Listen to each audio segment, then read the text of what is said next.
네, 반갑습니다. 요즘에 유행하는 말은 아니지만 낄낄빠빠?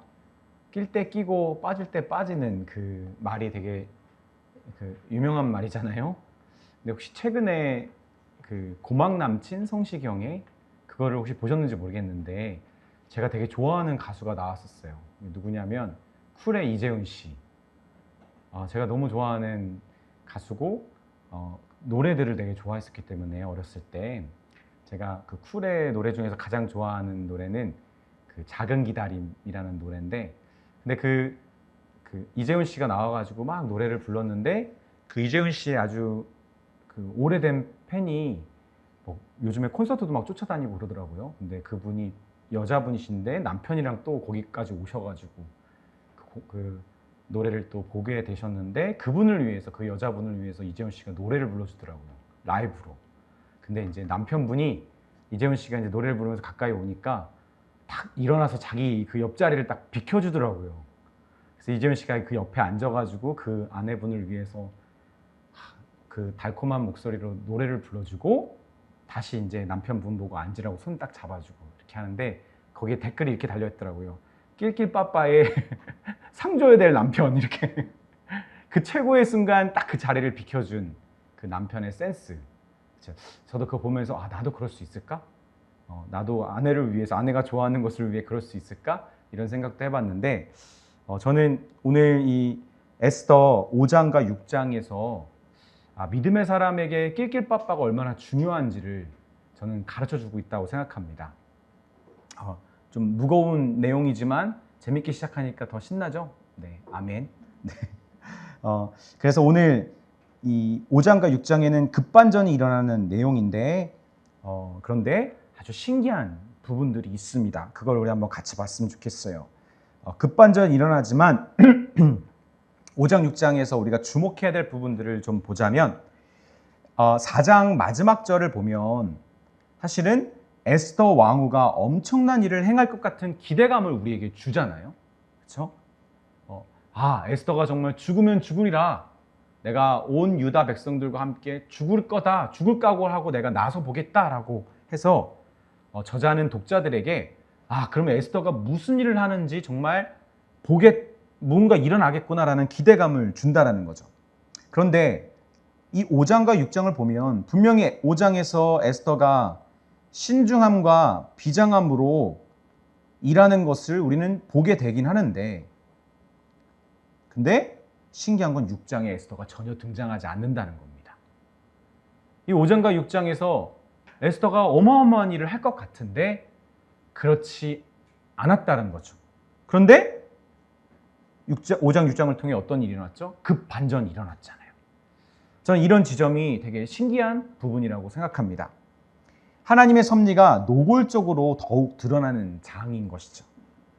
하만은 자신이 무언가 왕 이외에 누구도 자기를 터치할 수 없고 그리고 자기가 자기 힘으로 할 수 있는 것이 많은 것처럼 보여서 그리고 그가 뭔가 계략을 꾸미면 될 것도 되게 만들 수 있을 것 같은데 하만이 아무런 대책이나 손을 쓸 수 없도록 상황이 아주 급박하게 전개돼 버리잖아요.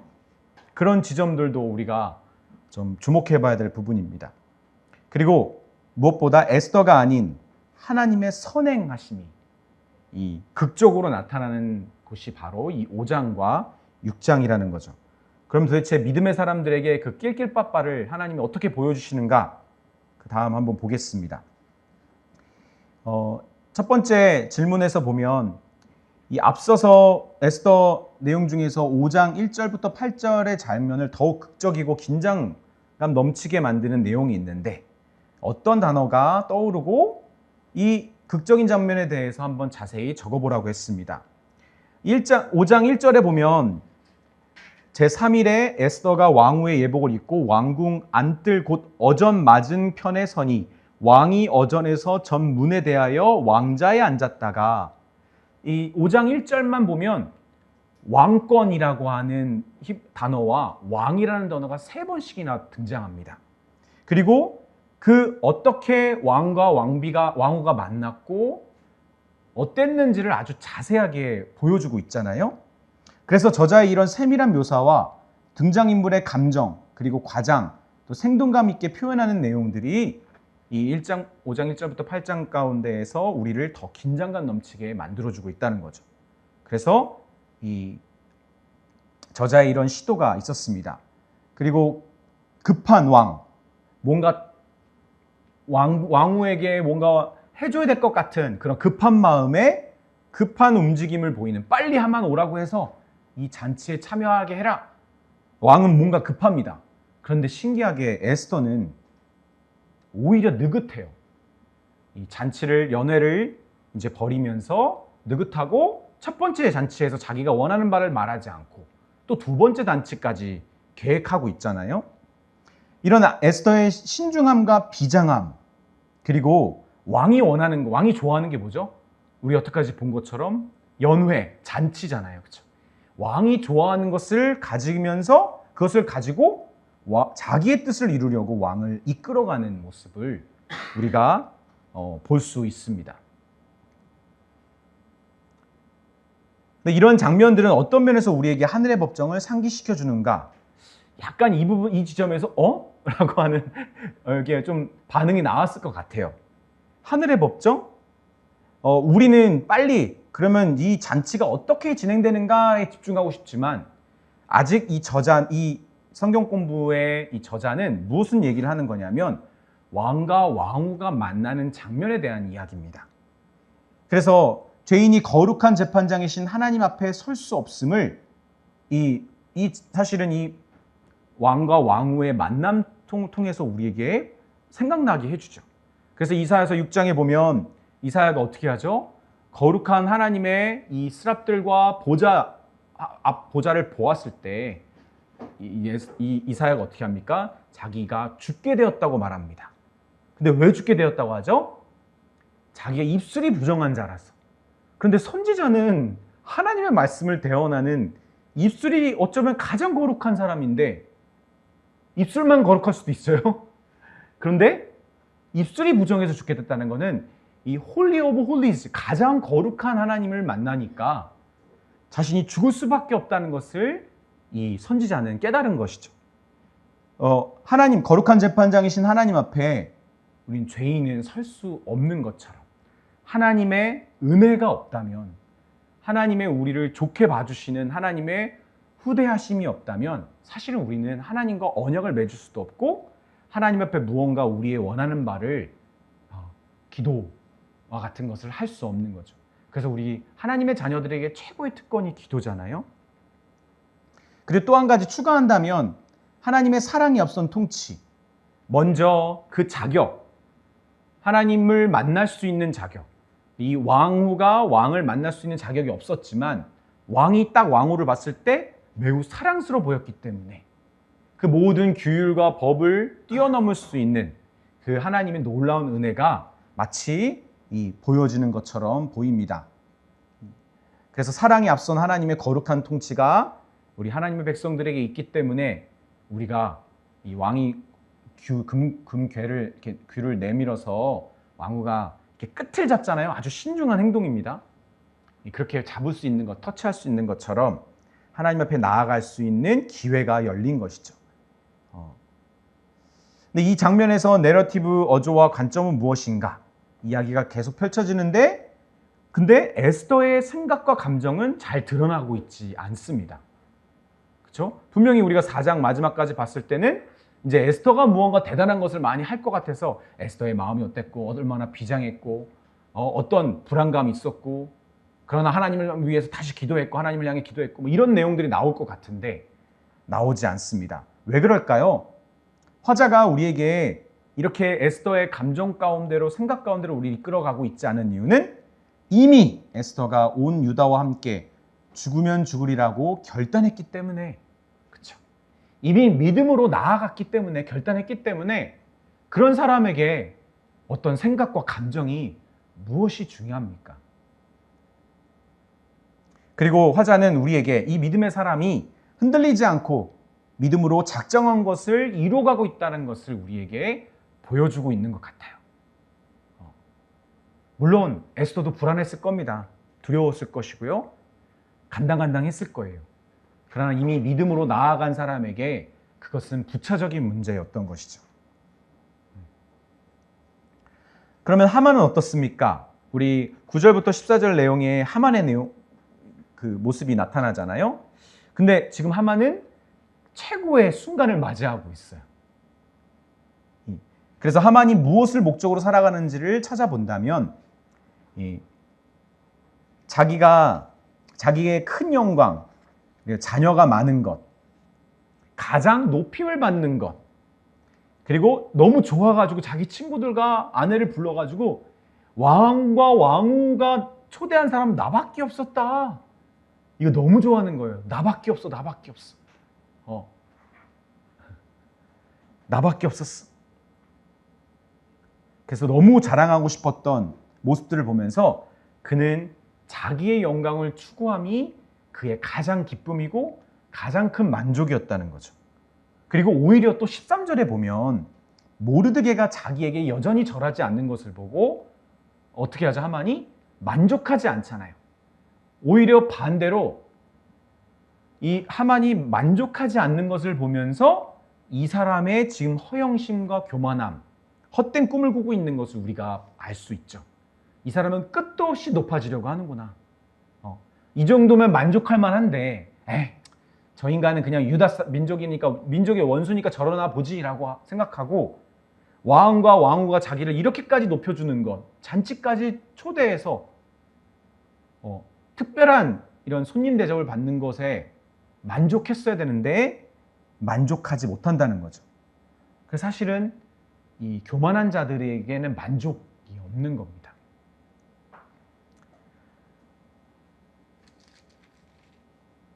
그래서 하만은 그 만족함이 없기 때문에 어떻게 하죠? 내일 왕과 왕후가 또 2차 잔치를 연회를 베풀어서 또 오라고 했는데 나 그때 어떻게 할까? 얼마나 누릴까 생각 안 하고 자기 만족하지 못한 것을 해결하기 위해 아주 높은 장대를 세우잖아요. 그렇죠? 자기 친구와 아내의 그 조언을 받아서 50규빗, 약 25m 정도 되는 아주 높은, 당시에 그 정도면은 어마어마하게 높은 거겠죠? 그 장대를 세워서 거기에 달려 죽게 하라고 왕에게 소원을 말해라. 그것까지가 바로 5장의 끝입니다. 그런데 이렇게 5장이 마무리되면서 우리가 어떤 생각이 들까요? 어떤 우리 안에 궁금증이 생길까요? 아마 우리는 비교할 수 있는 것은 에스더의 작전과 계획, 에스더가 작정하고 계획한 바, 반대로 하만이 작정하고 계획하고 또 의도한 바가 지금 다르죠. 너무나 다르죠. 분명 이런 갈등이 어떤 결말을 맞이할까에 대한 우리에게 궁금증을 줍니다. 그래서 과연 하나님은 누구의 손을 들어줄까? 에스더가 계획한 바를 하나님이 이루어 주실까? 하만이 계획한 바를 이루어 주실까? 과연 그리고 왕은 누구의 청을 들어줄까? 그리고 하만은 가장 높은 곳에 올랐잖아요. 네? 사실은 이건 부정적인 사인이잖아요. 이제는 내려갈 일만 남았어요. 근데 가장 높은 곳에 올라간 하만은 가장 그 높은 곳에 달려서 자기가 몰락하게 되는 그런 아이러니한 상황을 맞이하게 되죠. 그래서 하만이 이렇게 잘 나가는 것을 보면서 우리는 이 내러티브 이야기 속에서 생각하고 예상하게 됩니다. 이 사람 지금 밑에 위험하다 이거 진짜. 그리고 이제 본격적으로 6장에서 가장 또 중요한 이 일들이 반전이 일어납니다. 6장이 가장 중요한 장인 것 같아요. 마치 룻기의 4장의 모습, 그렇죠? 네. 모습과 닮은 것 같아요. 보아스가 이제 성문에서 이제 이 가장 기업을 물을 자 1순위를 만나기 위해서 성문에서 기다리는 그 장면이 4장이잖아요. 그것과 이제 비슷한 이제 내용을 담고 있는 것 같습니다. 에스더가 베푼 첫 번째 잔치와 두 번째 잔치 사이에 위치하면서 에스더서의 중심축을 이루는 6장에 이르러 모든 것이 바뀝니다. 그런데 맨 처음에 제가 서두에 말씀드린 것처럼 6장에 누가 없다고요? 에스더가 없어요. 에스더가 안 나와요. 룻기에서 룻기 4장에서 안 나오는 것처럼. 네, 에스더 6장 1절부터 5절을 읽은 다음에 무작위로 발생하는 사건들이 있죠. 갑자기 그날 밤 이 하만이 장대를 높이 달아서 그 다음날 연회를 기다리고 있었던 그날 밤 왕이 잠이 오지 않았어요. 왜 잠이 안 왔을까? 아까 우리가 본 것처럼 왕도 지금 마음이 급하잖아요. 왕후가 뭘 원할까? 내일 잔치는 얼마나 더 성대할까? 우리가 에스더 1장에서 보면은 와스티 왕후도 여성들을 위한 잔치를 스스로 열었거든요. 그러니까 왕후가 장치를 벌일 수 있는 그런 어떤 권리가 있었나 봐요. 그래서 에스더가 왕만을 위한 잔치를 벌이니까 왕은 지금 너무 기분이 좋은 거죠. 근데 빨리 그 다음날이 됐으면 좋겠는데 잠이 안 와. 그래서 역대기 일기를 읽었는데 택해서 읽어달라고 해서 듣고 있는데 하필 얼마 전에 일어났던 암살 음모 사건을 듣게 된 거죠. 그런데 마침 이 일의 주 공신이었던 모르드게가 아무런 존귀와 관작을 받지 않았어요. 조금이라도 받았으면 뭐 챙겨줬냐? 좀 챙겨줬습니다. 다행이네 하고 넘어갈 수 있는데 아무것도 안 챙겨줬습니다. 뭐라고? 심지어 그럼 지금 뭐하고 있는데? 그러면 성문 앞에서 굵은 베옷을 입고 널브러져 있습니다. 이게 뭔 일이야? 그쵸? 마침 그래서 평소처럼 왕이 항상 하던 것처럼 참모에게 지혜를 구합니다. 어떻게 해주면 좋을까? 이 모르드게를. 이렇게 큰 공로를 세웠는데도 모른 채 했고 지금 그가 뭐 이상하게 지금 아무런 조금이라도 대우받기는커녕 더 대우를 못 받고 있는 상태에 있다면 이 사람은 되게 허영심이 많은 왕이잖아요. 자기 명예 되게 중요한 왕이잖아요. 아하수에로 왕이. 그러니까 어떻게 이것을 기가 막히게 내 명예를 해치지 않으면서 내가 얼마나 관대한 왕인지를 보여줄 수 있는 기가 막힌 방법 없을까라고 또 참모의 지혜를 구했는데 습관처럼. 그래서 여기 궁궐의 뜰에 누가 왔냐, 참모 중에 누구 왔냐라고 딱 물어봤는데 하필 마침 누가 있었죠? 허영과 교만과 착각에 한껏 마음이 부풀었던 하만이 딱 도착했습니다. 그렇죠? 딱 이 6장 초반부에 이것만 보더라도 우리는 알 수 있겠죠. 이거는 보이지 않는 손에 엄청난 개입이다 라는 것을 알 수 있습니다. 그래서 이제 마음 놓고 이제 6절부터 9절까지 내용을 볼 수 있는데 하만을 관찰할 때 어떤 단어로 그를 설명할 수 있는가? 착각. 그렇죠? 아주 큰 착각에 빠졌죠? 이 왕이 이야기했던 아주 왕이 존귀하게 하기를 원하는 사람. 그래서 하만이 심중에 마음속으로 뭐라 생각했죠? 왕이 존귀하게 하기를 원하는 사람은 누가 있었냐? 바로 나다. 그렇죠? 그래서 자기가 가장 원하는 것을, 근데 사실 이거 되게 건방진 거였죠. 왕이 입던 옷과 왕이 타던 말을 달라고 했으니까 입혀주라고 하고 또 어떻게 하라고 했죠? 그리고 사람들 앞에서 이 사람이 얼마나 위대한지를 말하게 하소서. 자기가 진짜 원하는 거였어요. 욕심이 과유불급, 죽 써서 개 좋고요. 그렇죠? 우리가 생각할 수 있는 건 여기서 제시했던 예시처럼 잠언 16장 18절에 교만은 패망의 선봉이요 거만한 마음은 넘어짐의 앞잡이니라. 잠언 25장 6절에 왕 앞에서 스스로 높은 채 하지 말며 대인들의 자리에 서지 말라. 25장 7절에 뭐가 있죠? 이 대인들이 너를 높은 자리에서 낮추는 게 낫냐, 아니면 낮은 자리에 있는 너를 높여주는 게 낫냐. 그러니까 높은 자리에 있는 것이 좋은 게 아니라는 것을 잠언은 이야기해주고 있죠. 이제 내리갈 일만 남았으니까.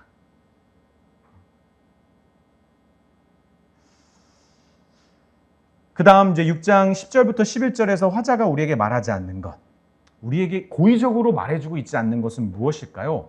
바로 그 당시의 모르드게와 특히 에스더의 감정, 그리고 그녀의 행동입니다. 왜 그럴까요? 왜 그것을 우리에게 보여주고 있지 않을까요? 저는 아직 끝나지 않았기 때문이라고 생각해요.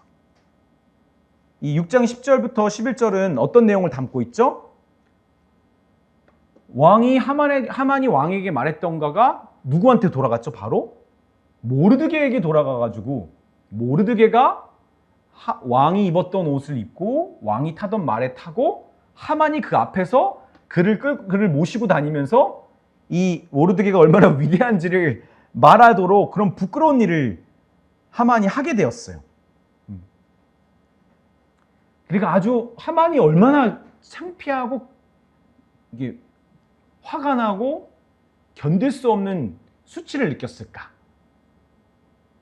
그런데 그런 장면 속에서도 조차 모르드게와 에스더의 감정과 말, 행동이 전혀 나오지 않아요. 왜냐하면 그것은 아직 끝나지 않았기 때문에, 이것으로 그칠 일이 아니기 때문에. 모르드게가 영광을 받고 하만이 수치를 당하는 것은 아직 이런 반전은 시작에 불과하다. 더 위대한 일이 남았기 때문에. 그러면서 독자들에게 더 고조되는 기대와 긴장을 우리에게 주는 것이죠. 우리는 그걸 알고 있죠? 네.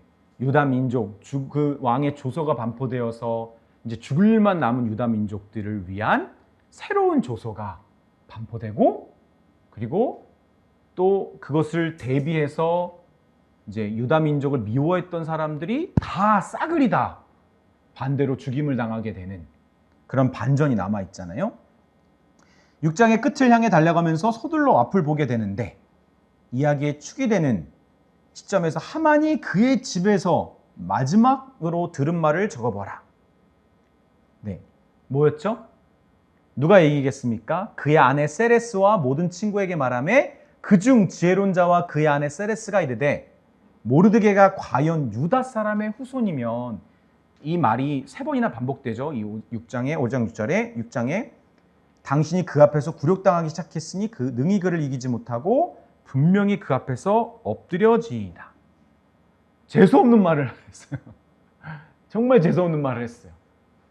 유다 사람 못 이겨. 너 유다 사람을 무너뜨리려고 했지. 야, 유다 사람은 있잖아, 여기서 70년간 포로 생활하다가 기적적으로 다시 자기의 민족 나라를 세우고자 하나님이라는, 여호와 하나님이라는 분이 다시 보내신 민족이야. 대단한 민족이야.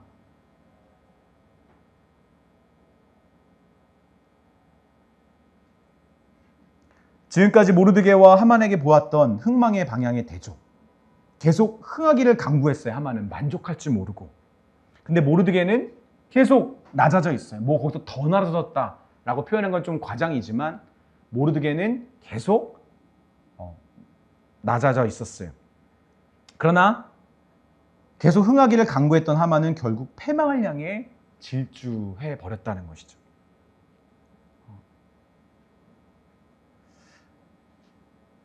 그래서 4장부터 6장에 나타난 다양한 옷에 대해서 좀 집중하게 만들어주는데, 모르드게가 입었던 굵은 베옷, 심지어 유다 사람들도, 이 조서를 받았던 각 지방의 유다 사람들도 굵은 베옷을 찾아서 입었잖아요. 그렇죠?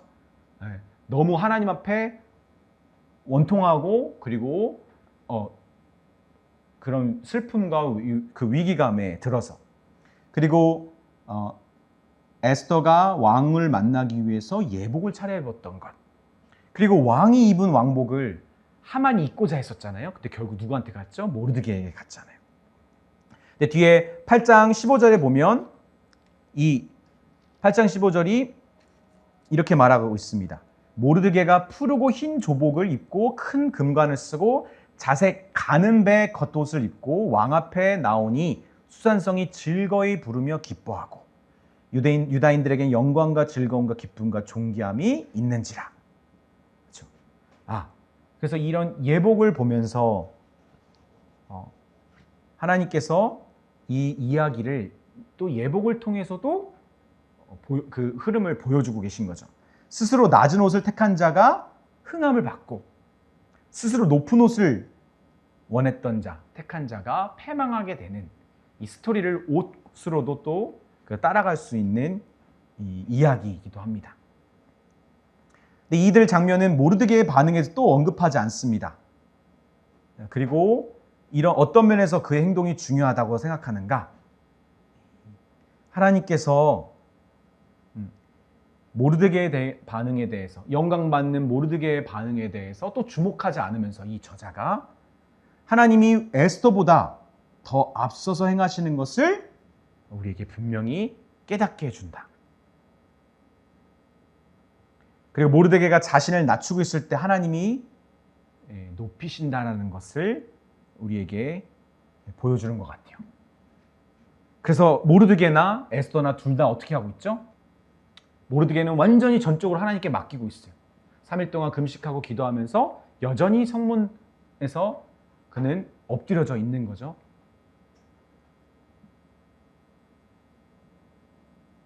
그리고 하나님이 그를 높이셨지만 여전히 모르드게는 일하고 있지 않아요. 그렇죠? 에스더에게 맡기고 있잖아요, 전적으로.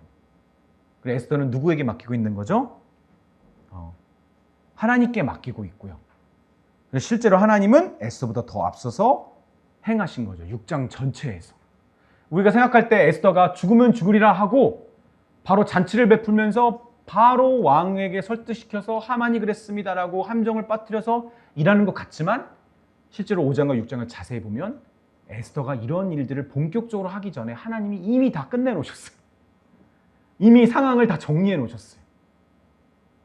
저는 이 부분을 여러분에게 강조하고 싶습니다.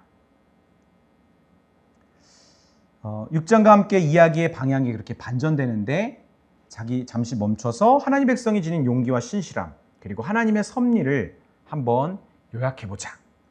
하나님 백성이 지닌 용기와 신실함은 무엇입니까? 저는 믿음을 가지고 나아간 것. 그렇죠? 정말 목숨 걸고 나갔잖아요, 왕에게. 그런데 더 중요한 게 뭡니까? 그 결과를 하나님께 맡겼다는 거죠. 이따가 뒤에서도 제가 이것을 언급하겠지만 의뢰하다가 하나님을 의뢰하는 것이죠. 하나님을 신뢰하는 자들이 실질적으로 행하는 것, 하나님께 맡기는 것.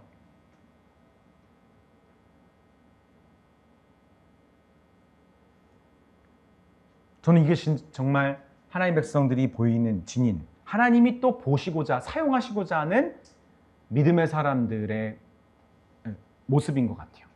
믿음을 드린 자가 보이는 모습, 특징, 의뢰하는 것, 하나님께. 또 그런 사람들에게 하나님 어떻게 하십니까? 그들의 믿음을 사용하셔서 더 적극적으로 개입하신다는 거죠. 여러분, 우리 이거 정말 경험해 봐야 돼요. 청년 때부터, 젊었을 때부터. 내가 믿음으로 하나님 앞에 맡겼을 때 하나님이 그것을 어떻게 요리해 가시는지를 경험해 봐야 우리 더 나이가 들고 더 많은 책임과 더 중요한 일들이 이렇게 듬성듬성 다가오다가 또 크게 훅훅 다가오겠죠? 그때에 우리가 자꾸 내가 하려고 더 하지 않고 하나님께 더 맡길 수 있는 삶, 그래서 하나님이 더 적극적으로 개입하시는 삶으로 우리 나아가야겠죠. 근데 하나님의 더 놀라운 설명이 뭐냐면 우리 6장에서 보는 것처럼 하나님의 개입이 너무 티가 나요. 하나님의 당신의 손길을 깨닫고 이거 정말 하나님이 하신 겁니다라고 고백할 정도로 너무 티나게 나타나신다는 거죠.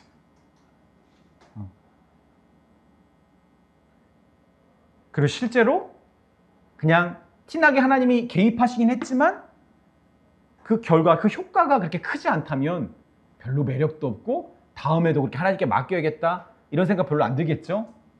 근데 하나님이 정말 놀라운 반전을 이루시는 하나님의 능력. 갑자기 하만이 저기 끝까지 갔다가 갑자기 추락하잖아요. 순식간에.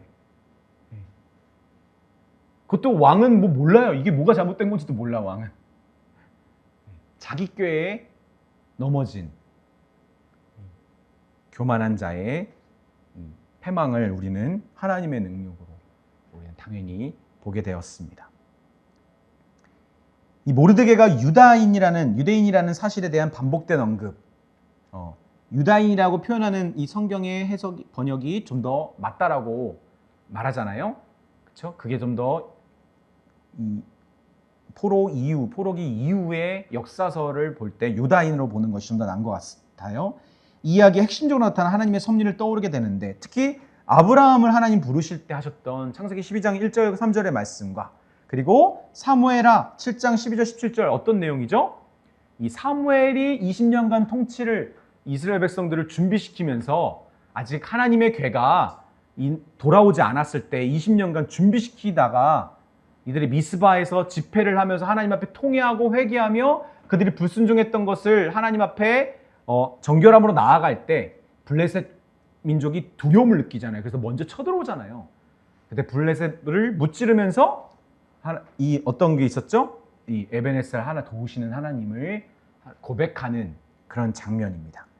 그래서 큰 민족을 이루게 하시고 이름을 창대하게 하시는, 특히 이 민족을 축복하는 자에게는 축복, 하나님 아브라함에게 너를 축복하는 자에게는 축복해 주시고 너를 저주하는 자에게 저주하고, 그리고 너희 민족을 통해 그 너희가 속한 땅이 복되게 하겠다 하시는 축복의 통로가 되게 하시는 하나님의 보호하심이 있고, 그리고 하나님의 도우심이 이 선택한 하나님의 백성들에게 있다는 거죠.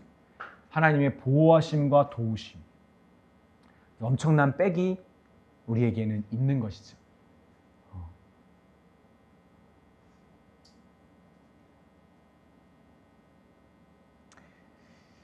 그래서 우리가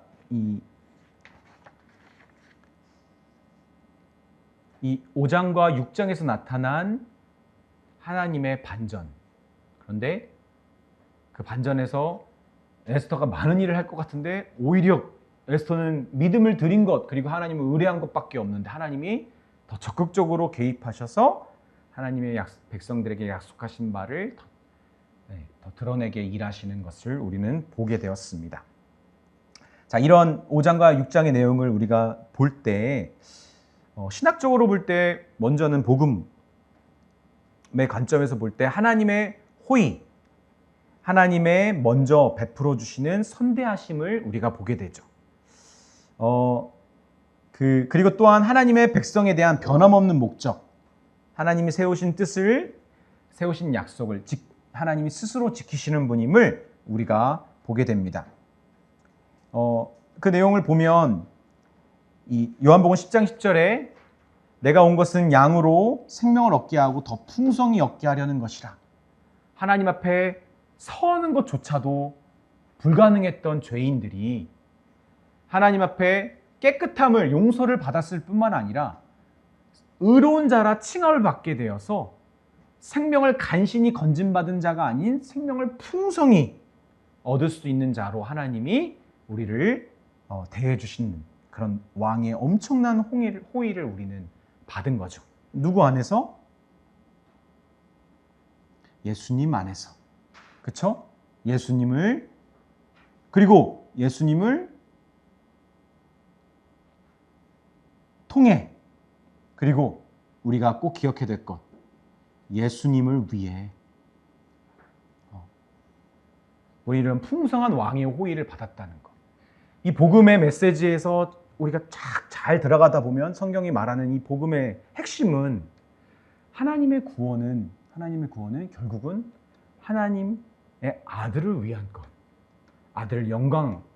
아들에게 영광을 주시려고, 그래서 결국 궁극적으로는 하나님이 영광 받으시려고 이 구원을 이루신 거잖아요. 우리가 그 지점을 깨닫는 것이 저는 진짜 가장 성경적인 복음의 그 핵심이라고 생각합니다. 하나님은 변함없는 하나님의 목적을 이루어 가시는 분이십니다. 당신의 백성에게 하신 말씀을 지키시는 하나님. 그렇죠? 당신의 신실함으로 하나님의 백성이 보호하겠다, 지키겠다, 내가 돕겠다라고 하신 말씀을 끝까지 지키시는 하나님입니다.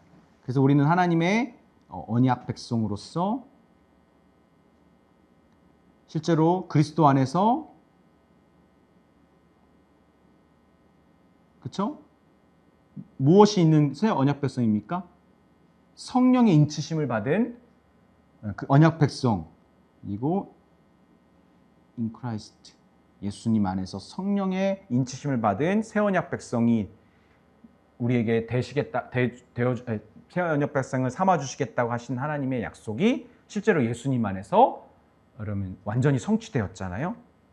우리는 이것을 이 복음의 핵심을 이 구약 성경부터 신약 성경에 이르기까지 쭉 계속 발견할 수밖에 없는 것입니다.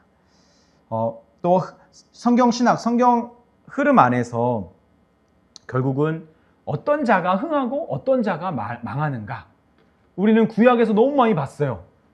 특히 이번에 저자가 또 주목한 것 중에 하나는 빌립보서 2장 5절처럼 예수 그리스도의 겸손에 대해서 이야기하잖아요. 그때 예수 그리스도의 마음을 품으라.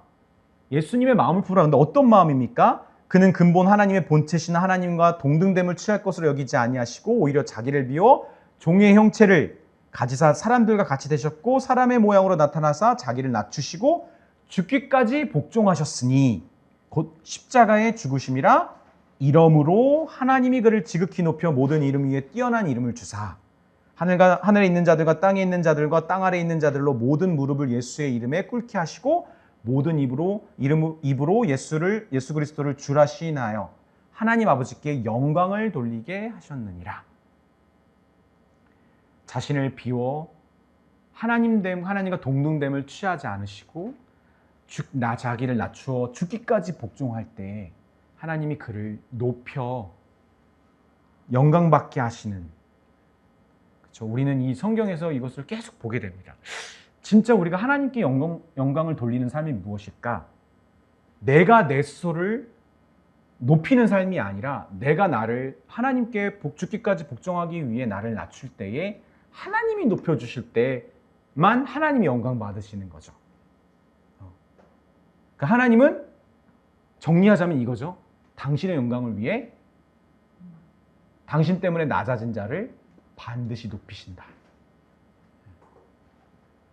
그래서 하나님 때문에 낮아지는 것은 이미 보장된 겁니다. 하나님이 높이실 일만 남은 겁니다. 이 세상에서 영광을 우리가 취하려고 하는 것은 사실 좀 어리석은 거라고 생각해요. 영예로운 관복. 또 이 성경 흐름에서 옷이라는 것은 신분을 뜻하잖아요. 신분. 그렇죠? 이 신분.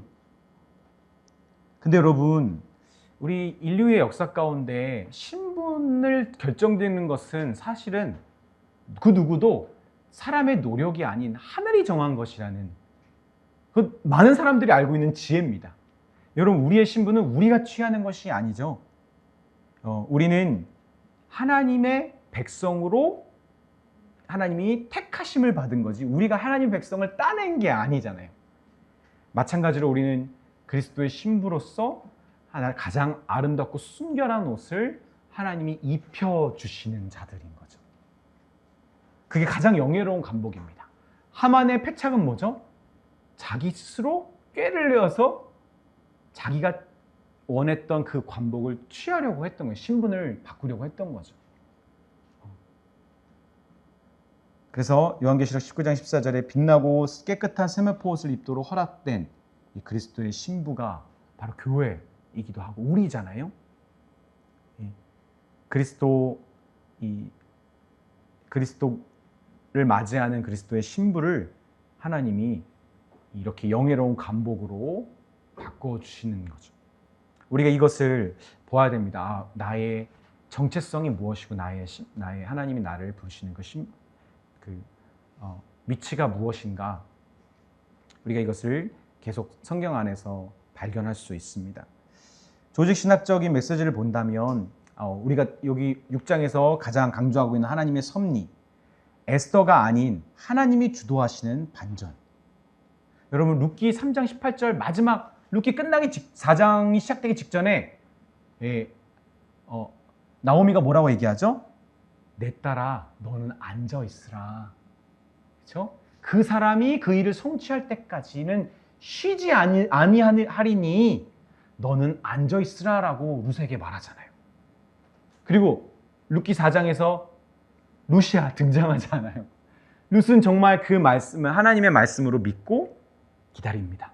그 일이 이루어질 때까지.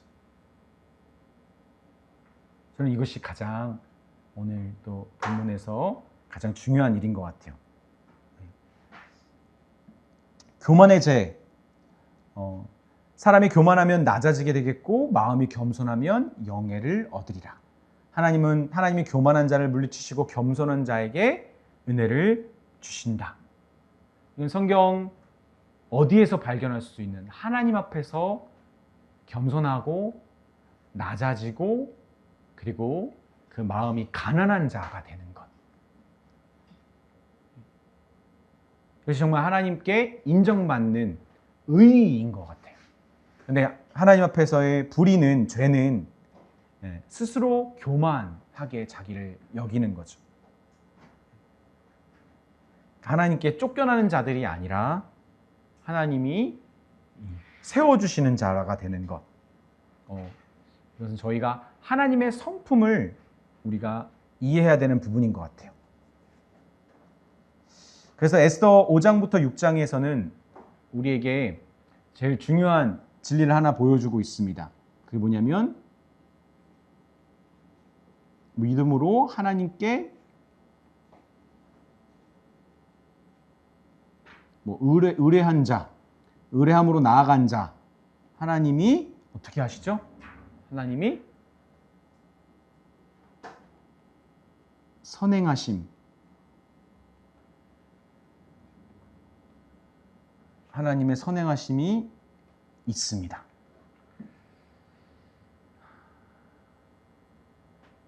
정말 믿음 있는 사람은 설치고 다니지 않아요. 자기가 다 하지 않아요. 하나님께 믿음만 드렸을 뿐인데 하나님이 나머지 다 요리하시는 거죠. 요리해 나가시는 거죠. 그래서 에스더가 무언가 본격적으로 뭔가 진짜 움직이기 전에 하나님이 이미 5장, 6장을 통해서 모든 판을 다 깔아 놓으신 거죠. 저는 이런 믿음 생활을 하는 저와 여러분이 되었으면 좋겠고 우리 교회도 그랬으면 좋겠어요. 그래서 자꾸 우리 믿음의 선배들이 이렇게 말씀하시잖아요. 아, 이제 좀 해보자! 다 같이 이렇게 할 때 믿음의 선배들 항상 하시는 말이 힘을 좀 빼야 된다. 힘을 좀 빼야 된다. 근데 또 이렇게도 얘기해 주세요. 근데 힘을 좀 빼야 돼. 뒤에 말이 뭐냐면 근데 안 빠질 거야. 막상 힘주고 해봤는데 안 되는 것을 부딪히기 전까지는 힘 못 뺄 거야 라고 또 덧붙이시더라고요. 네. 정말 그런 것 같아요. 지혜로운 사람은 그 나이가 어쨌든 뭐 연수 경험이 어쨌든 오히려 더 순수한 사람들이, 더 순수한 믿음을 갖고 있는 사람들이 힘을 안 주겠죠. 그렇죠? 네. 하나님께 정말 더 맡길 수 있는 것 같고 그런 사람들에게는 정말 우리가 부러워할 정도로 하나님의 선행하심이 미리 다 판가라 주심이 있으리라 믿습니다. 저는 좀 뭐 여러분이 어떻게 생각할지 모르겠지만 교회 여러분과 함께 시작했을 때부터 지금까지 내가 열심히 잘하고 있다라고 느끼기보다 하나님이 너무 판 깔아주시는 것에 대한 부담도 느끼고 있어요. 계속 하나님이 판 깔아주시는 게 참 신기하기도 하고 감사하기도 하고 또 어떤 면에서는 부담도 있습니다. 저는 최근 우리 교회 시작하고 한 4년 차잖아요. 3년간 동안 참 우리에게 많은 판을 깔아주신 게 아닌가. 심지어 여기까지 왔어도 하나님이 붙여주시는 사람들과 주변의 환경과 일들을 볼 때 하나님의 선행하심이 분명히 있다. 근데 우리 안에 이런 고민이 있죠. 내가 그렇게 하나님을 의뢰하고 있나? 그런데 이런 하나님의 선행하심이 있나? 약간 여기 사이에서의 고민도 사실 있습니다. 네, 마무리해보면 우리가 어떤 믿음의 사람들이 믿음의 일들을 이루어 가는가를 에스더가 보여주고 있잖아요. 그리고 하나님의 인애의 사랑, 그 백성들을 비록 귀환하지 않고 남아있는 백성들을 그냥 방치하시고 그냥 포기하지 않으시고 오히려 그들에게 두 번째 유월절을 통해 하나님의 백성이 누구인지를 더 보여주시고자 하시는 그런 놀라운 일을 이 남아있는 백성들을 통해 하시는 것을 우리가 보면서 하나님이 정말 어떤 분이신지 내가 그리고 믿음의 사람으로서 내가 하나님 앞에 행해야 될 것이 무엇이고 지금 나에게 부족한 것이 무엇인지를 우리가 찾을 수 있을 거라고 생각합니다. 그래서 네 번째 기도 제목을 정리해 봤는데 하나님의 뜻을 확신하는 자의 신중함과 비장함. 진짜 내가 이 일이 정말 하나님이 원하시는 일이다 라고 한다면 그것을 확신한다면 그래서 내 주변 사람들에게 같이 기도해줘라. 우리 이것에 대해서 정말 하나님의 뜻이 있을 거라 믿는다. 우리를 위해 기도해 주세요라고 우리도 기도 편지를 보내잖아요. 근데 정말 그런 사람다운 신중함과 비장함을 우리가 갖춰야겠죠. 이것을 가볍게 여기고 또 우리가 많은 대가 지불 없이 하려고 하다가는 저는 이건 하나님의 뜻을 확신하는 자의 모습이 아닌 것 같습니다. 그러나 더 중요한 것은 이 믿음을 드리는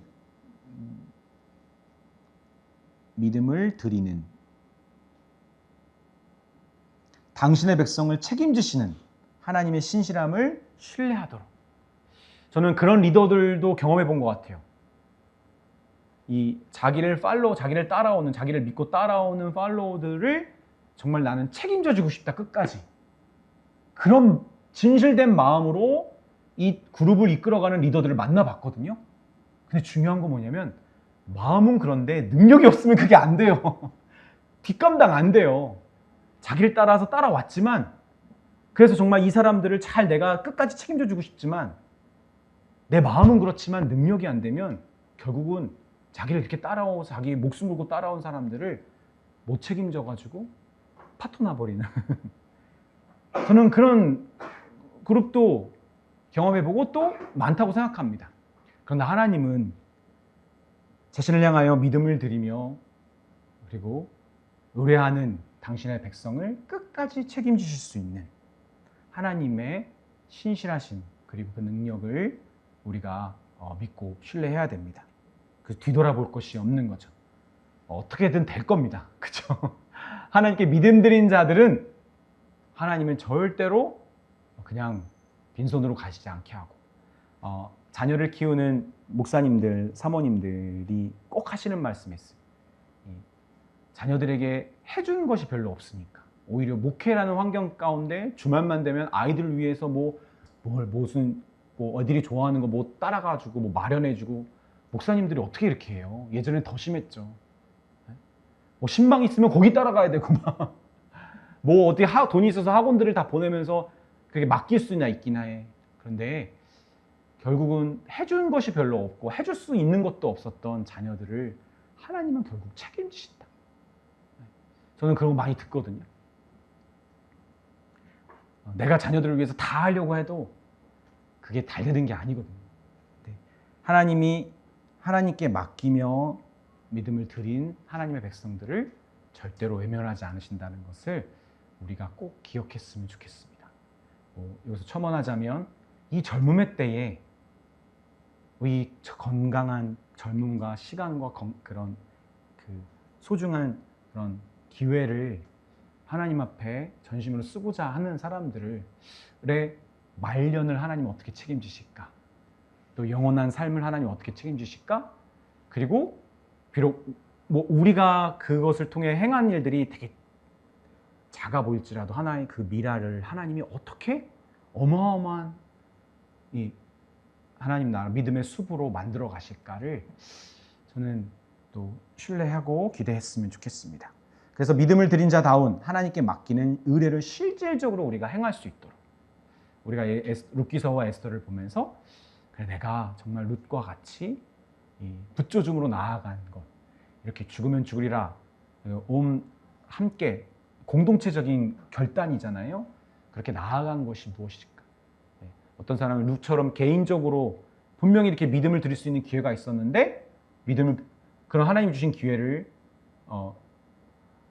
잡지 못하고 놓치는 사람도 있을 것이고 에스더처럼 공동체적인 믿음의 결단을 할 수 있는 기회가 있었는데 그 공동체를 신뢰하지 못하고 그 공동체를 사용하시는 하나님의 뜻을 이제 받아들이지 못하고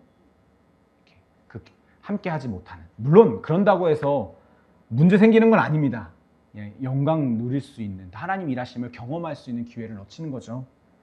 그런 실질적인 의뢰를 우리가 행할 수 있는 저와 여러분 되었으면 좋겠습니다. 전 이럴 수도 있다고 생각해요. 제가 기도하면서 느낀 건데 정작 우리가 어떤 이런 교회를 할 때 예를 들면 교회를 할 때 성도들은 너무 믿음이 좋아가지고 이 교회에 대한 확신이 있고 뭐 이런 사역에 대한 이 교회를 때 하나님 이루신 것에 대한 믿음으로 막 나가는데 목회자는 계속 불안해하면서 막 다른 교회랑 비교하면서 결국 하나님이 이런 일을 이루실 때 성도들은 영광 받고 있는데 목회자만 혼자 믿음 없는 것에 대한 하나님 앞에 부끄러움과 창피함을 가지고 그 영광의 자리에서 누리지 못하는 그런 일도 있을 거라고 생각해요.